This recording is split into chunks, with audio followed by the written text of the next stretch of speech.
And I would love to hear likewise about everybody else's projects. I think we're always so curious about hearing more and wanting to delve deeper. So thank you for the chance to do this today.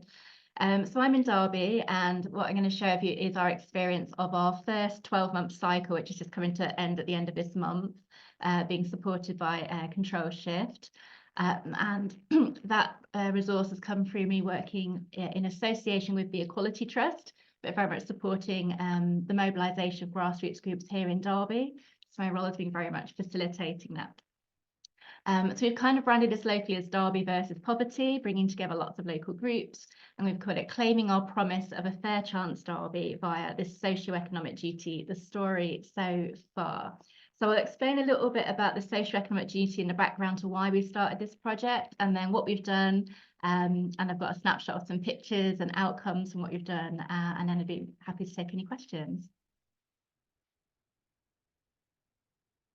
So a bit of background. The Equality Act of 2010 has something in it that is section 1. Some of you may be familiar with this, called the socio-economic duty. It's only about 47 words, but this paragraph is basically the closest thing we've got in the UK to a class discrimination law. And it's sometimes been described as a poverty-busting duty because it requires government at all national levels, as well as every local authority, to proactively consider the effects of their policies and decisions upon people facing socioeconomic disadvantage, and to consider steps to reduce that hardship. So it was quite groundbreaking at the time when it came through, and it was passed in Parliament in 2010.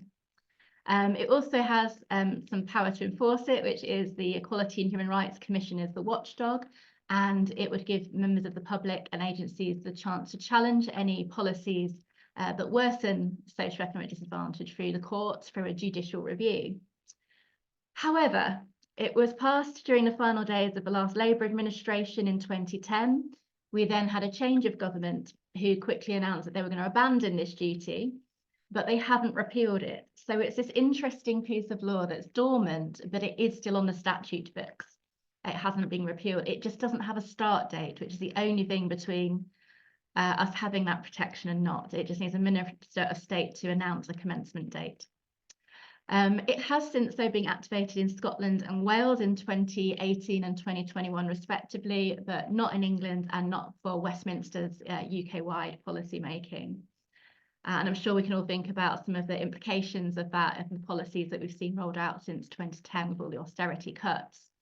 The failure of successive governments in the UK to commence this duty has been heavily criticised by the United Nations, who found in their special rapporteur on extreme poverty and human rights said that austerity is a punitive political choice, and that the benefits cuts inflicted on the population led to what they described as a human catastrophe of suffering and even austerity-related deaths, and the systemic immiseration, that's the United Nations words, of those living at the sharp end, and that it was likely to be a violation of international law. So they, in particular, said, you know, that the UK should be enacting its duty, but again, persistently, all governments since 2010 have refused to. There are various NGOs and charities also campaigning for this socio-economic duty. Just a sample of them popping up on the screen there, and you'll see some very sort of well-known and trusted sources there who have spoken up, calling upon the government to address, you know, what's become Food Bank Britain and the struggles, and to enact this duty in the interest of democracy and tackling child poverty and saving lives, as being with the austerity-related deaths that have been highlighted. So that's a little bit of a national picture. So we kind of really picked this up in Derby. In 2022, we'd been talking about it for a while, but we decided to run a campaign to urge our local Derby City Council to voluntarily adopt this socio-economic duty as good practice to address the impact of cost of living crisis. So there's a few photos and snapshots of various headlines that we managed to get in the local media, campaigns out on the streets. We call this Fair Chance Derby. So we had street stalls, we had pavement chalking, a petition, we did media stories, and we had a good outcome in May 2022. The council did pass a motion that had enough councillors vote for it to voluntarily adopt it. I would add on paper. So there was then some slow progress in actually turning those promises into action, and that's where we engaged with Control Shift and got the support to say we need more resource to kind of make this happen and galvanise grassroots to really make sure we hold our local council accountable and deliver some impact. So during 2023 and 2024, thanks to Control Shift and this community of practice support and the Equality Trust, we've been engaging more people in our city through listening sessions, workshops, and trying to link up efforts by, for example, the trade unions who are coming at this socio-economic duty, highlighting issues like in-work poverty and low wages, and things like job insecurity and zero-hours contracts, with environmental groups who were tackling things like the connection between poor quality housing and fuel poverty. So particularly over the winter months when people were struggling to put on the heating because of the cost, but highlighting that insulation would be a win-win. So it was kind of trying to make all these connections between the different approaches of local grassroots groups. And the funds helped us to amplify the voices of those with lived or living experience of this hardship. That included using some of the funds to actually pay people for their time as well as their expenses, and that was a really important part of the programme. For some people, we've done that through vouchers so that it doesn't have any adverse unintended effects on things like their universal credit. So work has included a lot of mentoring, probably more than we anticipated actually. If I reflect back on the project, I think it took a lot more time than we anticipated to do the groundwork before people were ready to participate in things like going to a council meeting and asking a public question, which was wonderful to see people who'd never really seen themselves as politically engaged or participating in local democracy before. But that took quite a lot of background work and support and reducing barriers. And it was great to have the funding to cover things like expenses for travel and childcare to make that possible. Then, of course, meetings and events to get people's voices together and decide where to focus. We've been regularly putting questions to our public council meetings of our councillors. I think they're probably fed up with us asking so many questions at this point, but it was important to keep up the pressure to ensure that it wasn't just words in that motion and a big celebration and pat on the back for passing a motion in 2022. You know, we had to say this is really affecting us. Derby has particularly high deprivation compared to the national average. And we've got, in the ward where I live, we've got 50% of our children are living in poverty. So we were really trying to make it real for these questions to the council and highlighting the human impact. And whilst it's easy to blame the national government for the policies and cuts, quite rightly, we highlighted that there are local decision-making powers that could also mitigate some of those effects. So we urged the council to adopt good practice. We looked at other councils around the UK and we invited our councillors to come to some good practice events, including one where we connected them with colleagues at Salford Council because they're a bit further ahead in voluntarily rolling out this duty there. We've also been urging our council to adopt an ethical debt policy. This work's ongoing because we learned through listening to our communities that people in Derby had been visited by a bailiff, sent via the council's contractors when they got behind with their council tax. And we were highlighting that there are so many other options and approaches that would be much more positive. And we highlighted, you know, the consequences that had for people and the distress that had added to people's already tense households. And we highlighted that some other councils have already done it, therefore surely it's possible here in Derby. We're also currently doing a project, and I'll share some photos in a bit, about using craftivism, so where you add sort of creative activities in activism. And this has really helped us to reach people who haven't necessarily been involved in grassroots organising or politics before. We found the creative route is a really good way in for people to express themselves, even if they don't feel confident talking in discussions that are explicitly about activism and politics. So we've gathered those human impact stories. We're also trying to organise some joint sessions to build on some conversations we've already had with frontline staff and policymakers in the council and other local agencies. And we're seeing them as the internal disruptors. So we're kind of the external disruptors in the community, but we're trying to encourage people to be joyful disruptors inside of these agencies, because we know that there are burnt out social workers and teachers and street cleaners who are also really frustrated and see the problems.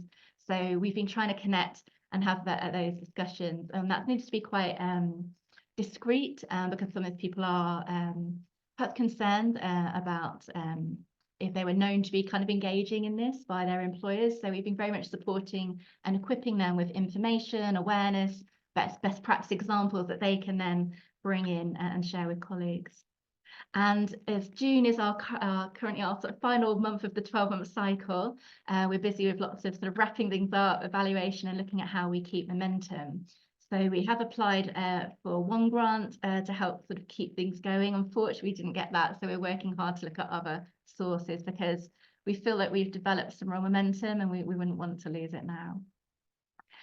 So we asked people, what do we want to change? That was a big part of the listening, and making sure that we weren't just talking to the same people who always turn up for every political campaign in the city. We're quite a small city, but we really wanted to reach beyond the usual people.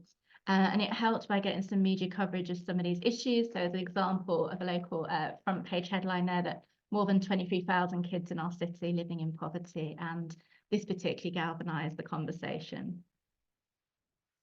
So we highlighted that Derby deserves better. We picked out some of the themes that were coming up from listening to people. So people were raising about in-work poverty and saying that they're never expected that at this stage in their life, when they've got a job, they are still not able to meet all of their basic needs and bills. They also highlighted things like 0 hours contracts and the gig economy, low wages. Housing is a particular issue. We've got a huge shortage in Derby, really long waiting lists for council housing, a lack of social housing. And it was highlighted that the social housing stock that we do have, people were telling us a lived experience of living with mold and mouse-infested social housing and complaining about it and getting nowhere. Someone waited over a year to get a boiler fixed and know about heating and hot water for a long time. We heard from autistic tenants who said the particular distress it was for them with sensory difficulties living without a decent, calm sanctuary that every home should be. So it was really highlighting the human impact and getting beyond sort of abstract policies and statistics to engage the councillors at this level. Care provision came up a lot too, so with cuts to social care, particularly disabled residents, talked about how they have such small budgets that they get minimal care, sometimes fleeting agency contract workers coming in for 15 minutes a day just so someone can get out of bed and sit up in their wheelchair for a bit of the day, and then leaving again with a cup of tea and then coming later to put them to bed. And they're just saying, I'm not living, this is not life. So we're really highlighting the impact of these sorts of cuts. Food poverty, I'm sure everywhere, this is coming up with the growth of food pantries and projects that are trying to put the sticking plaster on to get people through that, but highlighting the fact that there shouldn't be a need for their existence in the first place. Child poverty, I mentioned the high rates. Debt came up, as we mentioned, about the bailiff use in particular, and also the high number of betting shops we notice in our most poor wards, including the ward where I live. There are loads of betting shops and loads of fast food shops. And there's something about the council's role in oversight of licensing all of those and exploitation by corporates, sweeping in, offering that, dangling that chance of you might win if you come and gamble. And then people getting, sucked into all the potential negative effects and even addictions and debt. We also looked at public transport, and again, environmental groups who are very much connected with this work were highlighting things like in Manchester, there's a public control now of the bus service, and that's made things free or affordable. So we're highlighting to Derby that we'd like to replicate those sorts of models. And empowering people affected by poverty to become the active campaigners. So it's very much, the lived voices leading. And they were highlighting issues in different parts of our city.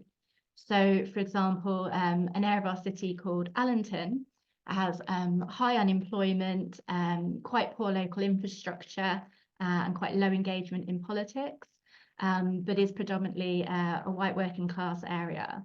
Whereas in Normanton, in the area I live, there's a lot of deprivation, but much more diversity, and therefore the needs and struggles with poverty are of a different nature. And many people speak English as an additional language or are maybe newly arrived to the UK. And therefore things like filling out application forms and getting online for benefits and navigating the whole system of trying to get services. There are these additional barriers around language and paperwork and visa status and so on. So we're highlighting some of these different issues across our city. We've also had really big job cuts. So if anyone knows Derby, we're in the middle of England, and we're right at the heart of the railway network, which has been a traditional high employment area for us. However, with the economy over the last more than a decade. Rolls-Royce, Alstom and other train-making companies have been making big cuts. So unions and allies have been really active in that. And one of the nice things that's sort of been part of this project, as well as wider efforts, is connecting those who are in the unions and striking with members of the community who are not directly impacted in it. It's not their jobs at risk, but they see the knock-on effect, and out of solidarity have also been out on the picket lines with the trade union members. So that's been really nice to see that kind of growing solidarity across different interest groups. And fuel poverty, we've been urging the council to take more action to protect people who haven't been able to stay warm. And again, the environmental angle, looking at insulation as a win-win, both for the environment and lower bills in the winter. We also highlighted to our Derby City Council from our research of what other people are doing in other areas, to say, hey, if it can be done in other councils, why not here in Derby? So this is ongoing work, but we've been nudging them on some of these examples here. So for example, in York, there's a financial inclusion group that distributes loans and in financial inclusion initiatives. Newcastle have got more council tax relief schemes to reach wide. We know so many people are struggling. A lot of people are paying at least £100 a month in council tax in our area. So we're highlighting more relief needed, especially when they're sending out bailiffs to people who are falling behind. We highlighted in Bristol that there's quite sophisticated use of data to really drill down into intersectional inequalities and where the pockets of real struggle are. And several councils, including Manchester, Westminster, Harrogate and Middlesbrough, have an ethical debt policy or pledges not to send bailiffs.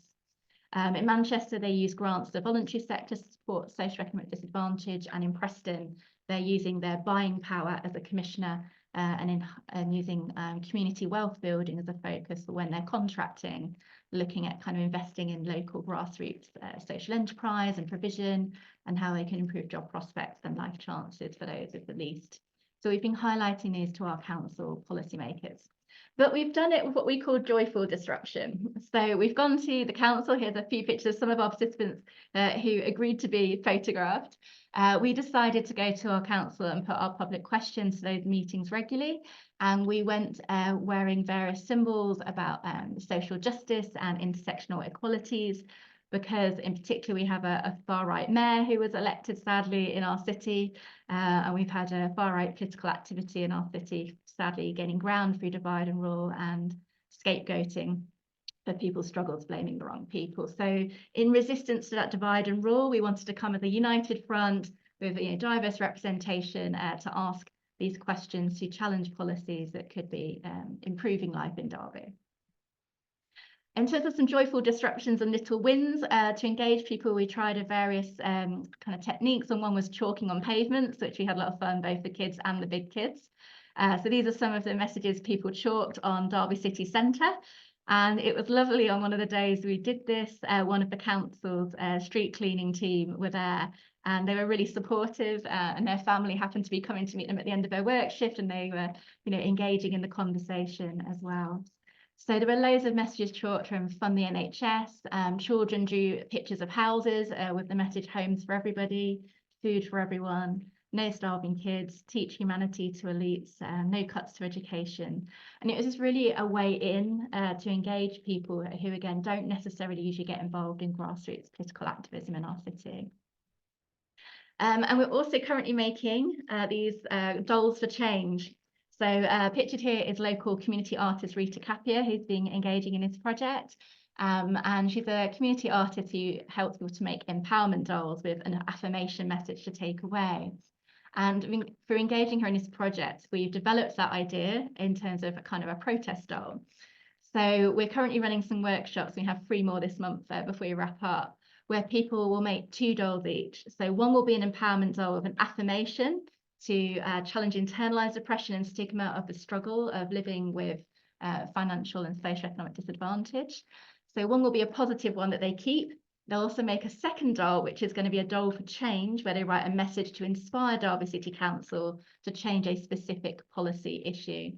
These are a couple of examples, and some are model samples as well here, and some ones that we've had so far, tackling things like poor quality social housing, to public transport, to the bailiffs issue, to the betting shops, and so on.